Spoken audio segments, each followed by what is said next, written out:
এই শীতার্ত সময় উষ্ণ শুভেচ্ছা জানিয়ে 5টি কবিতা পাঠ করছি। এবছর প্রকাশিত কাব্যগ্রন্থ জামাটা পাল্টাও অন্তর বাসো এই থেকে। প্রথম কবিতার শিরোনাম শিমুল তুলোর বালিশ। আমিও অখ্যাত পরিবারে বেড়ে ওঠা মানুষ, সেই সঙ্গে গরিব। আমিও জানতাম কোনো জাদুকর আমাকে দেবে না এক বাটি দুধ ও চিড়া। আমাকে জোগাড় করে নিজের মুখে তুলে দিতে হবে। শিমুল তুলোর একটা বালিশও ছিল না, মাথার নিচে রেখে ঘুমাবো। আমি তখনই জানতাম জীবনে সাফল্য পাওয়ার সম্ভাবনা অনেক কম। তারপরও দম নিয়ে একটি সাইকেলের প্যাডেলে পা রেখে কয়েক বর্গ মাইল পথ পাড়ি দিলাম। এটাই বা কম কি? দ্বিতীয় কবিতার শিরোনাম পরম মমতা। পরম মমতায় টেনে নাও, দেখবে আমিও কেমন ঝরঝরে হয়ে উঠি। জ্বর অসুখ অবসরে যাবে, পেনশন নিতে ছুটবে। শিকড়হীন মানুষও মমতায় একটি আতা ফলের গাছ হয়ে উঠতে পারে, যেখানে ফলের একটি গাছও নেই, বাগানও নেই। আজকাল যদিও ভালোবাসা ঋণগ্রস্ত, মানবিকতা পোশাক নির্ভর হয়ে পড়ছে। সে কারণে দর্জির দোকানের দিকে আমরা ছুটছি।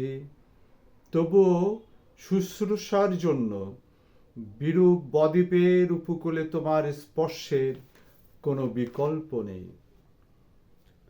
তৃতীয় কবিতার শিরোনাম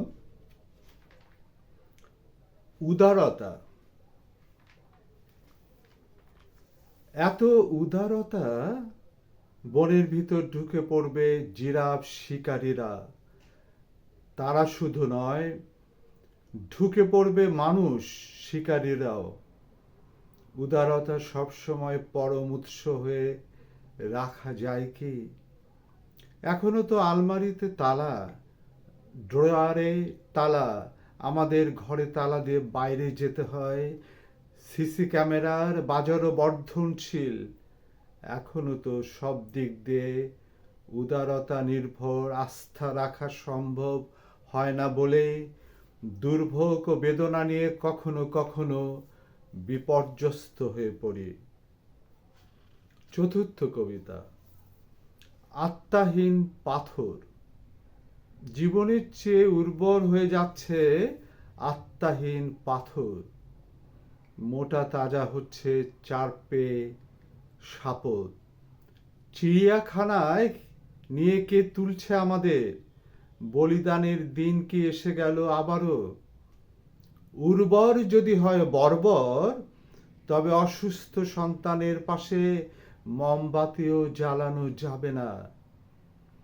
হস্তি চালকের অভিপ্রায় যদি হয় হাতির পায়ের নিচে পিষে যায়, হাতির পিঠে চড়ার পর তবে নিজের দুর্ভাগ্য আরো কাছাকাছি আসবে, যা কয়েকশো বর্গ কিলোমিটার দূরে ছিল। পঞ্চম কবিতা, শেষ কবিতা ক্ষমা। কিছুটা ক্ষমাশীল হও, খানিক অপমান সহ্য করো।